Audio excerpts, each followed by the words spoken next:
আসসালামু আলাইকুম আপুরা, আপনারা সবাই কেমন আছেন? আশা করি ভালো আছেন।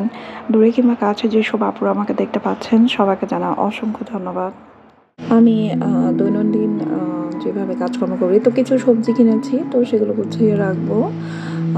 যেহেতু শীত, তো এই জন্য ফুলকপি, বাঁধাকপি, তো টমেটো, এগুলো আর কি আনলাম।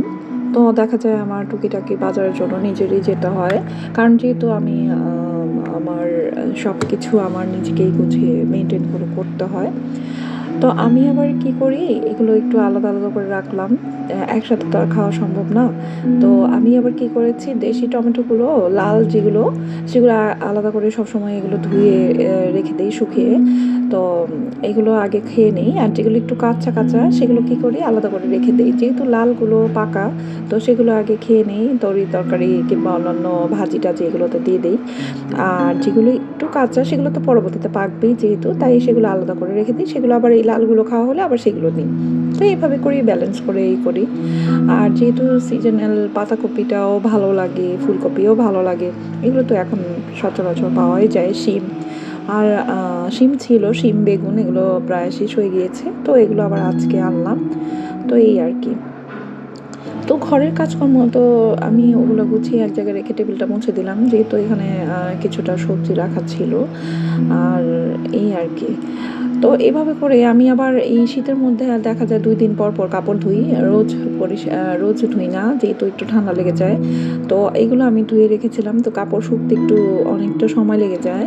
তো আমি আবার কি করেছি, এগুলো একটু ভালো করে শুকিয়ে নিই, কারণ ঘরে তো আর শুকা দেওয়ার কোনো আলাদা কোনো স্পেস নাই, দেখা যায় কোনো জায়গা নাই। তো আমি এই জন্য কী করি, বারান্দায় ভালো করে শুকিয়ে যখন যায় হাত দিয়ে দেখি যে কাপড়গুলো শুকেছে কিনা, তখন সেগুলো নিয়ে আসি আর কি।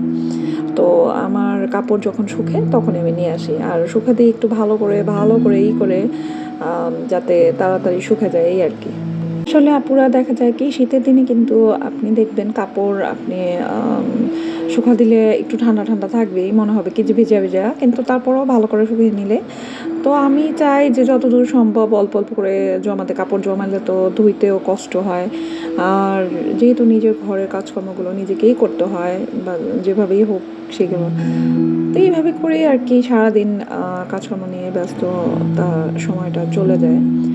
তো সকালবেলা ঘুম থেকে উঠে দেখা যায় নাস্তা বানানো পড়ে, তো অনেক সময় বেশিরভাগই আমি নাস্তাটা ঘরেই বানাই। তো সব কিছু করার পরে তারপরে আমি নাস্তা বানানো হয়ে গেলে তারপর দেখা যায় অন্যান্য কাজকর্ম করতে করতে এইভাবেই সময়। তো কাপড়গুলো যেহেতু আমি নিয়ে আসছি, তো সেগুলো একে একে ভাঁজ করে নিব।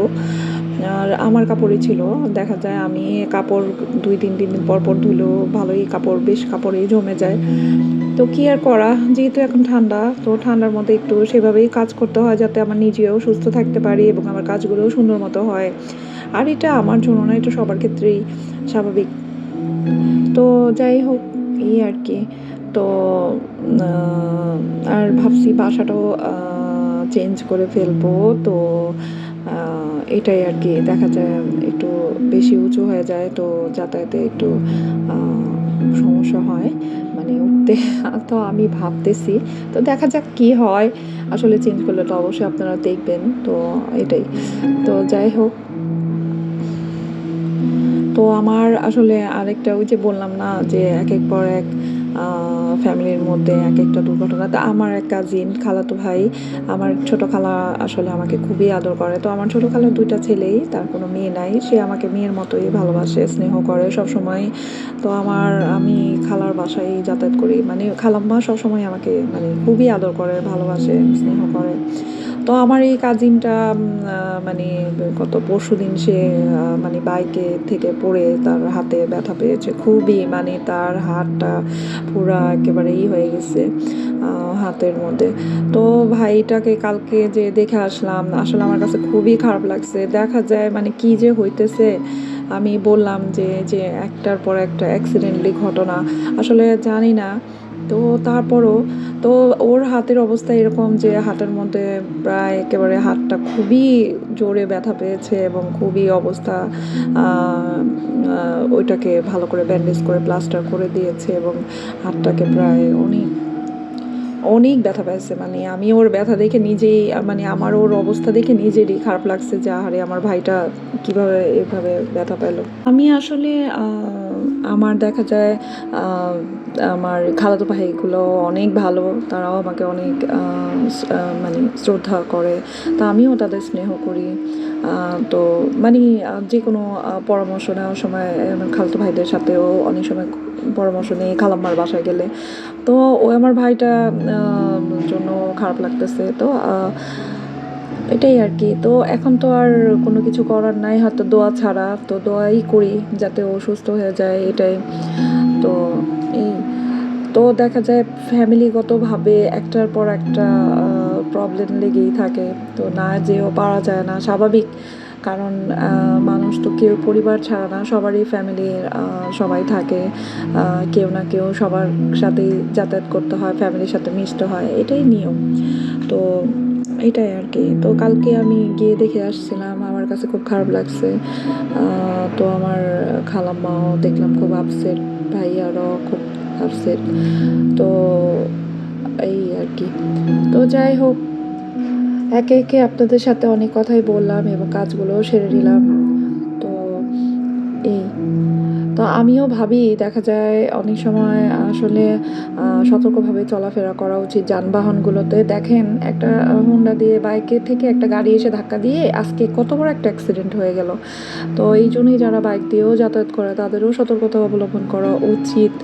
এই যে আজকে এত বড় ক্ষতি হয়ে গেল, তো এটা তো আসলে ক্ষতিপূরণ তো আর পাওয়া যাবে না, নিজের একেবারে অনেক বড় ঘটনা কি দুর্ঘটনা।